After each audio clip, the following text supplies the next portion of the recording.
o monoteísmo degenerado cria o materialismo, cria a ausência absoluta do espírito. Porque parte dessa degeneração, desse monoteísmo, está ali a ideia de que existe um Deus antropomórfico e a gente tem que ir até ele. Quando a gente faz isso, o indivíduo tirou a responsabilidade de si mesmo e colocou em um indivíduo fora. De Portanto, que é preciso... o mocinho e o bandido existem fora de nós, né? Exatamente. Que o Então, diabo está fora, que o mal está fora de nós. E quando você projeta o mal fora, você se livra da Da responsabilidade de culpa, olhar para da dentro, buscando o responsabilidade. mal que está dentro de você. muito Exatamente. bem. A dialética materialista é basicamente isso, terceirizar a culpa fruto dessa degeneração, desse monoteísmo antropomórfico.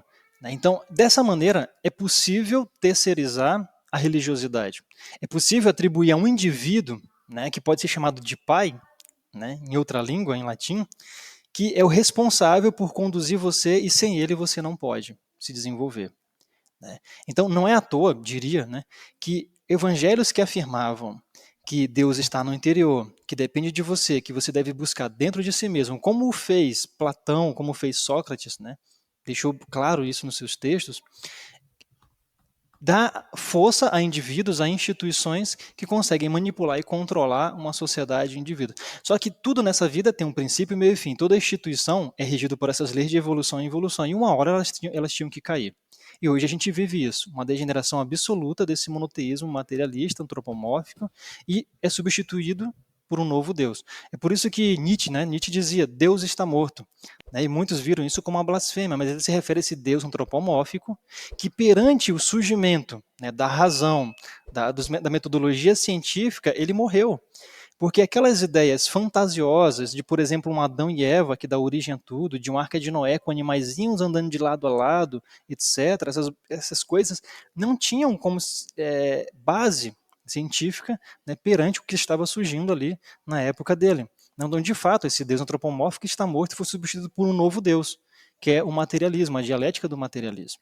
Né? Ou seja, que é o verdadeiro Deus das pessoas, né, Tiago? Quando você trata então do materialismo, nós vamos entendendo que ela se transforma no Deus. Esse Deus espiritual vira um seguro de vida, ou seja, ele é importante quando eu morrer e eu tô contigo, olha, eu vou na missa, ou eu, enfim, vou num determinado culto, mas mantém um distanciamento seguro entre eu e ele, para que depois da morte a gente converse, e acabou, né, o culto, o ritual, etc., eu volto para o meu Deus materialista, que é o que eu convivo todos os dias. Né? Eu vivo para isso, eu vivo por isso. Então, o interessante é essa Cultuando a mudança. matéria. Exatamente. Que a Então, pessoa diz, não, eu não sou religioso. É sim, ela cultua então, algo todo dia. exatamente. Sim, Então, Deus exatamente. é a matéria, Deus é o Deus material, e esse Deus espiritual, essa forma de ver as coisas, ou seja, a pessoa não vai se dedicar na vida. O importante é se dedicar ao trabalho, o importante é se dedicar, né, a todos os bens materiais, a todas as conquistas de títulos, a todos ao PhD, o Ultra HD, seja o que for, esse vira o objetivo de vida. Então, se ela gasta todo o tempo dela nesses objetivos, esse é o Deus dela. E esse Deus espiritual, né, ao qual todo mundo teme, de certa maneira, porque teme, no sentido do medo à morte, vira apenas um seguro de vida, né? Barato, porque ele não cobra nada, mas ao mesmo tempo as pessoas não têm nem segurança da existência dele, não sentem, não provam, não comprovam sua existência, né? Talvez isso seja uma das grandes revelações do livro Revelation, Apocalipse. Porque quando a gente entra na segunda parte, aí que se chama, ou poderia se chamar, o livro selado, e já na transição para a terceira parte, a Nova Jerusalém,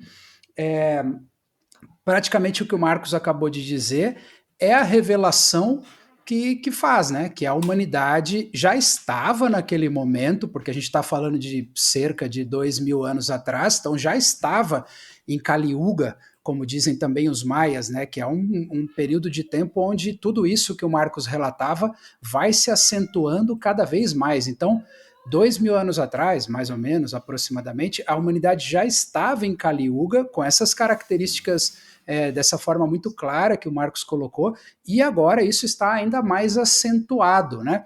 Então, o livro está selado justamente por isso. E é necessário a edificação da Nova Jerusalém, que como o Tiago colocava lá no comecinho do episódio, ela é microcósmica, interna, mas ela também tem uma repercussão mesocósmica aqui no planeta, coletivamente, para todos nós como sociedade.